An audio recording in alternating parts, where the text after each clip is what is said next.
The Great Northern Wall, Trump's latest assault on Canada-US relations.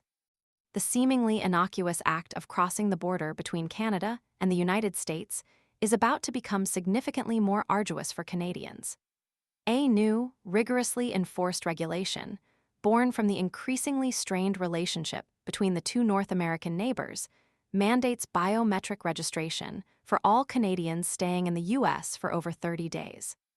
This seemingly straightforward rule masks a far more complex and troubling reality: a blatant escalation of tensions and a clear example of the Trump administration's increasingly aggressive approach to immigration policy. For decades, the 5,525-mile land border, a symbol of cooperation and shared history, has been a relatively porous boundary for Canadian citizens. While the existing law requiring registration for stays exceeding 30 days technically existed, its enforcement has been remarkably inconsistent.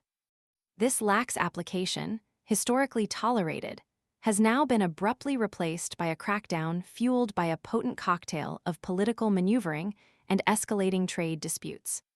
The genesis of this sudden shift lies squarely with President Trump's executive order, signed on his first day back in office.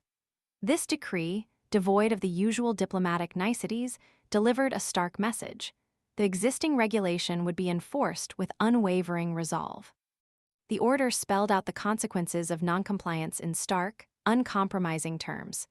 Failure to comply may result in criminal and civil penalties, up to and including misdemeanor prosecution, the imposition of fines, and incarceration. This is not a gentle nudge. It's a full-frontal assault on the long-standing, relatively frictionless movement of Canadians across the border. The timing of this aggressive policy shift is far from coincidental.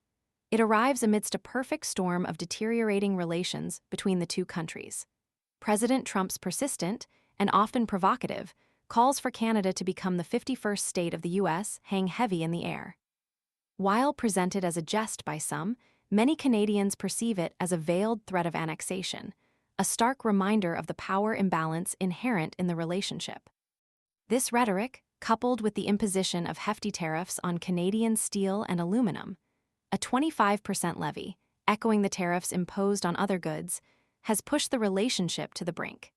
Canada's retaliatory tariffs, targeting approximately $30 billion worth of American imports, further underscore the depth of the rift. The new registration requirement, published in the Federal Register, serves as yet another brick in the increasingly formidable wall being erected between these two historical allies. The demand for fingerprinting adds a layer of bureaucratic complexity and intrusiveness that previously did not exist, creating a chilling effect on cross-border travel. This is not merely an administrative change. It's a calculated move designed to exert control and to assert dominance. The implication is clear. Canadians, once welcomed with relative ease, are now subject to a heightened level of scrutiny, a stark departure from the historical norms governing cross-border movement. This policy is more than just a matter of paperwork. It's a symptom of a deeper malaise. It reflects a fundamental shift in the U.S. approach to its relationship with Canada, a shift away from cooperation and towards confrontation.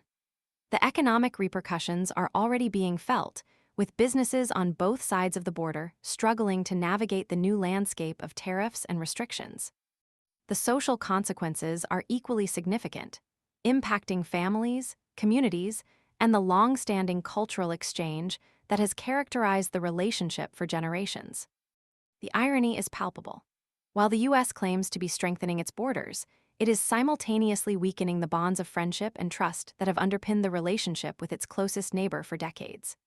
The Great Northern Wall, built not of concrete and steel, but of bureaucratic red tape and political posturing, stands as a testament to the fragility of international relationships and the potentially devastating consequences of unchecked nationalism and protectionist policies.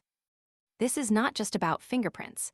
It's about the erosion of a vital and historically amicable relationship, a relationship now teetering on the precipice of irreversible damage. The long-term consequences of this policy remain to be seen, but one thing is certain: the border between the U.S. and Canada will never be quite the same. The ease of crossing has been replaced by suspicion, and the spirit of cooperation has been replaced, at least for now, by a climate of tension and mistrust. Sign up to This Week in Trumpland * for more insightful analysis on the evolving US-Canada relationship and other key developments in the Trump era.